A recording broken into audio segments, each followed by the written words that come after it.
Did the Dodgers really beat the Blue Jays twice, once in October and again in free agency? Because right now, multiple insiders are openly talking about a world where Bo Bichette, the face of Toronto's infield for years, doesn't just leave the Jays. He walks straight into a clubhouse packed with Shohei Ohtani, Mookie Betts, and Freddie Freeman. And the wildest part is this: the breadcrumbs on this story aren't coming from random rumor accounts. They trace back to Ken Rosenthal's reporting, front office chatter, and a market that can't quite decide what Bo is worth. Bo Bichette didn't land in this position by accident. He's 27, a two-time All-Star type bat, a guy who's led the American League in hits and built his rep on loud contact and big moment at bats. Even this past postseason, he was playing through a knee issue that had him sidelined earlier in the playoffs. But when it mattered most, he delivered at the plate in a World Series. The Jays ended up losing to, of course, the Dodgers. That kind of October performance on that stage usually takes a player from nice core piece to someone is about to throw a scary number at this guy in free agency. And that's exactly why every contending team that needs infield help is at least checking in on what Bo wants, even if only a few clubs can seriously make the dollars, the years, and the defensive fit all match up. The Dodgers, though, are in a sweet spot almost nobody else can match. Their lineup is ridiculous at the top: Ohtani, Betts, Freeman, and they've just come off back-to-back title runs that have people already throwing around the word dynasty. But for all that star power, there's one glaring question: who is their everyday, impact second baseman when the games really start to matter again? That's where Bo Bichette's profile suddenly looks tailor-made. Multiple insiders have reported that teams now see him more as a second or third baseman, not a locked-in shortstop, and that he's open to moving off the position if it means the right contract and the right situation. The Dodgers don't have a long-term answer at second, and plugging in an all-star level bat there behind the three MVPs is the kind of move that makes the rest of the National League just shake its head. That's why writers and insiders keep circling back to the same prediction.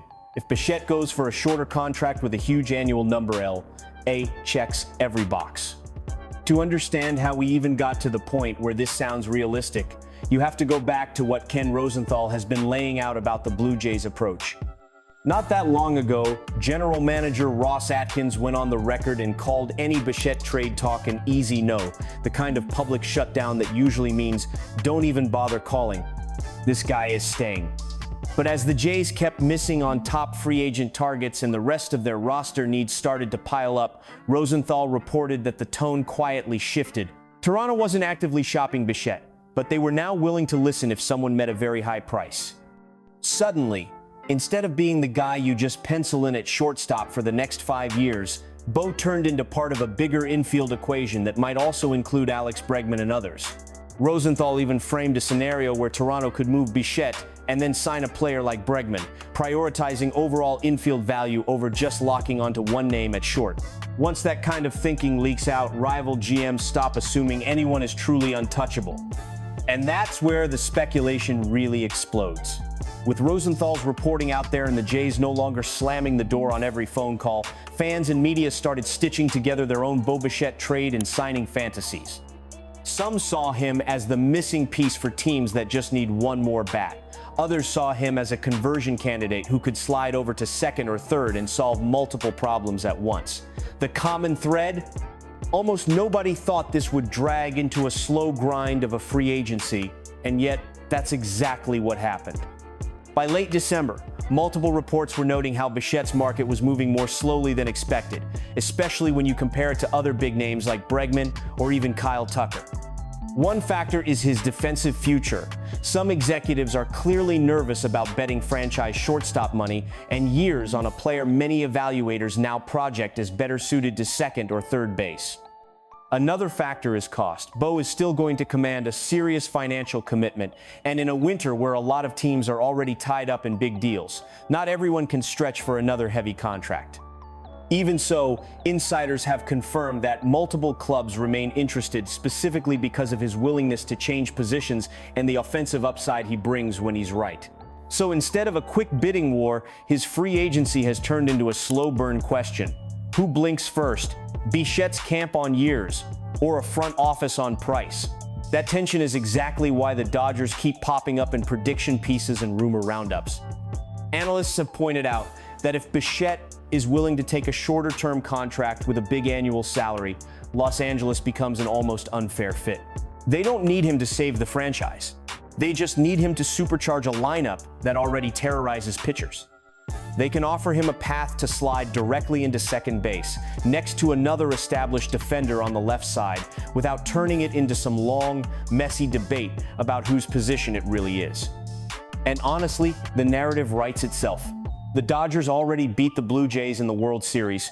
Then they circle back and grab one of the core players from that same Jays team, while Toronto tries to pivot to someone like Bregman.